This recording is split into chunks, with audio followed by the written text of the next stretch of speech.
जो रिएक्टर बनाएंगे अगले 10-12 साल में मून के ऊपर, चांद के ऊपर, ये न्यूक्लियर रिएक्टर याद रखिएगा सिर्फ चांद पे नहीं बनेगा। कुछ अरसे बाद अमेरिका इस तरह के और न्यूक्लियर रिएक्टर्स चांद पे बनाकर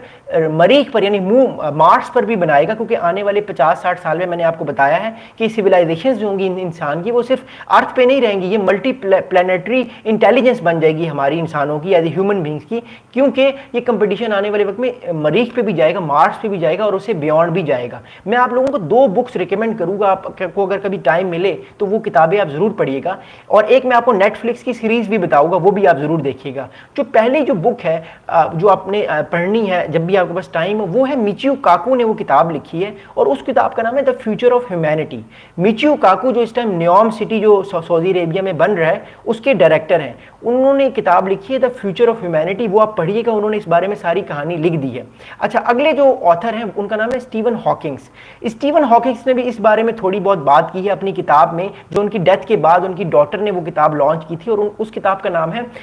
big answers to the big questions, बड़े सवालात के बड़े जवाबात। ये किताब स्टीवन हॉकिंग्स ने लिखी है, तो ये बुक्स आप लोग लाजमी पढ़ेगा। मेरी लाइब्रेरी में ये बुक है, अनफॉर्चुनेटली मैं भूल गया आप लोगों को दिखाना, अदरवाइज मैं अगली वीडियो में आपको ये दिखाऊंगा, क्योंकि मैं फोकस करता हूं कि मैं पॉलिटिकल टॉक ज्यादा करूं, मैं साइंटिफिक वीडियोस कम बनाता हूं, बट क्योंकि ये वीडियो थोड़ी साइंटिफिक भी थी लेकिन ऑब्वियसली पॉलिटिकल भी थी, तो I just want to show you कि ये कितनी इंपॉर्टेंट चीज है। अच्छा, अगली बात ये देखिए,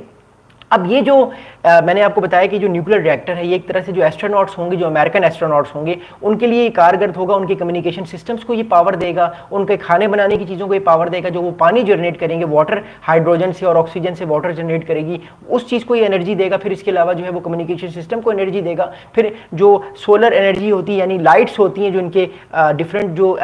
बेसिस के अंदर जो लाइट्स ऑन होंगी, लाइट्स चलेंगी, उसको ये एनर्जी देगा। तो ये सारी चीज़ों को एनर्जी देगा। तो कहने का मतलब ये न्यूक्लियर जो रिएक्टर ये आने वाले वक्त में बहुत इंपॉर्टेंट होगा, और ये आने वाले वक्त में अमेरिका को सपोर्ट करेगा। अच्छा, दूसरी चीज, ये जो न्यूक्लियर रिएक्टर अमेरिका लगा रहा है, ये अमेरिका को मिलिटरीली भी जो है वो बहुत ज्यादा जो है ये बेनिफिट देगा। मिलिटरीली इस तरह बेनिफिट देगा क्योंकि देखिए, अमेरिका की जब मिलिट्री एक दफा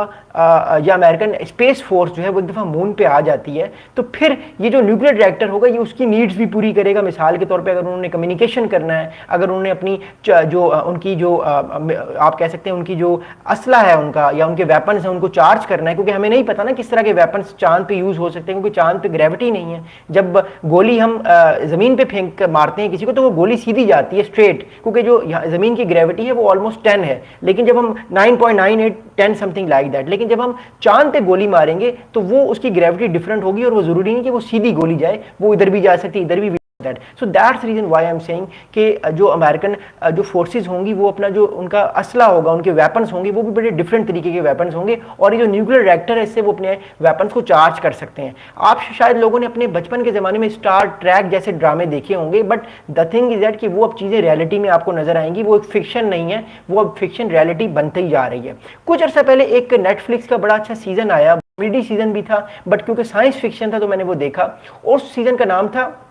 स्पेस फोर्स। वो सीजन एक उसमें कॉमेडी एक्टर्स भी हैं, बहुत मशहूर कॉमेडी एक्टर्स हैं, मुझे उनके नाम नहीं याद, बट वो उसके आई थिंक 2 या 3 सीजन से वो आप जरूर देखिएगा, स्पेस फोर्स के नाम से। वो उर्दू, हिंदी और इंग्लिश तीनों लैंग्वेजेस में है, तो वो बड़ा ज़बरदस्त जो है वो सीजन था। उसमें वो बताते हैं कि आने वाले वक्त में अमेरिका और चाइना के माबैन जो स्पेस फोर्स है वो कितनी सख्त हो जाएगी। चाइना भी अपने आप को मून पे ताकतवर करने की कोशिश करेगा, अपनी मिलिट्री को स्ट्रॉन्ग करेगा, फिर उसके बाद जो है वो अमेरिका अपने आप को काउंटर करेगा, तो आपस में कंट्रीज के दरमियान जंग भी हो सकती है। एक पिछले कुछ अर्से पहले एक बड़ी अच्छी मूवी आई थी मून को लेके, उस मूवी का नाम था एड एस्ट्रा। आप लोगों ने शायद वो मूवी देखी हो, एड एस्ट्रा नाम था उस मूवी का। वो ब्रैड पिट ने जो है वो लिखी वो मूवी जो है वो उसमें वो एक्टिंग की थी, और उस मूवी में जो ब्रैड पिट हैं आप जानते हैं कि वो एंजेलिना जूली के एक्स हस्बैंड हैं। तो उस मूवी में एक सीन आप लोगों ने देखा होगा कि जिस सीन में ब्रैड पिट जो है वो मून पे ट्रैवल कर रहे होते हैं अपने दोस्तों के साथ, और एकदम से उनके एनिमीज जो है उनको अटैक करते हैं, उनको फायरिंग शुरू कर देते हैं। तो कहने का मतलब ये बड़ी मुश्किल से वो अपने आप को बचाते हैं, बट इट शोज कि इस तरह की जंगें आपको रियलिटी में भी मिल सकती हैं मून पे, क्योंकि जब ये इतना ज़्यादा इंटेंसिटी होगी मून पे तो ऑब्वियसली कंट्रीज कोशिश करेंगे कि उनका ज़्यादा से ज़्यादा इन्फ्लुएंस हो और वो ज़्यादा से ज़्यादा उस इलाके से रिसोर्सेज ले सकें, क्योंकि ऐसे ही तो सुपर पावर्स एक्सट्रैक्ट करती हैं, एक्सप्लॉइट करती हैं स्मॉल नेशंस को। तो अब चांद पे तो कोई नेशन नहीं है, तो चांद पे जो हिस्सा जो जिसके हिस्से में आ जाएगा वो उस हिस्से में अपने आप को ज़्यादा से ज़्यादा जो है वो कंट्रोल करने की पूरी कोशिश करेगा। तो that's a very important thing. अच्छा, अगला बड़ा इंपॉर्टेंट इशू ये कि इस टाइम नासा के जो एक्टिंग एडमिनिस्ट्रेटर हैं, जो नासा को इस टाइम प्रॉपर्ली देख रहे हैं, उनका नाम है सीन डफी। सीन डफी साहब जो है, he has directed the agency to fast track plans to put a nuclear reactor on moon. तो सैन डफी साहब ने, जो अपनी एजेंसी के लोग हैं या जिनको भी ये काम दिया गया, उनको कहा है कि जितना जल्दी हो सके आप लोगों को चांद पे भेजें, मून पे भेजें, और जल्द से जल्द जो है वो न्यूक्लियर रिएक्टर जो है वो आप वहां पे एस्टैब्लिश करें, ताकि अमेरिकन अपने आप को चांद पर भी सुपरमेसी अपनी कायम रखे और अपने आप को नेक्स्ट लेवल पे लेकर जाए, क्योंकि मून के बाद अगला नेक्स्ट स्टेप जो है वो मार्स है। तो moon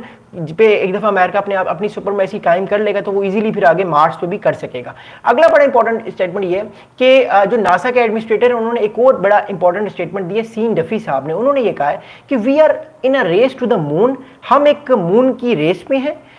in a race with China to the moon and to have a base on the moon we need energy। अच्छा, सीन डफी साहब ने कहा है कि हमारा जो इस टाइम जो रेस है, जो कंपटीशन है, वो चाइना के साथ है और रशिया के साथ भी। आई थिंक रशिया भी इसमें बहुत आगे है, बट चाइना, चले हम मान लेते हैं कि वो कह रहे हैं चाइना के साथ है। और दूसरा ये कि वो कह रहे हैं हमें बेस चाहिए एक, और जिसके लिए एनर्जी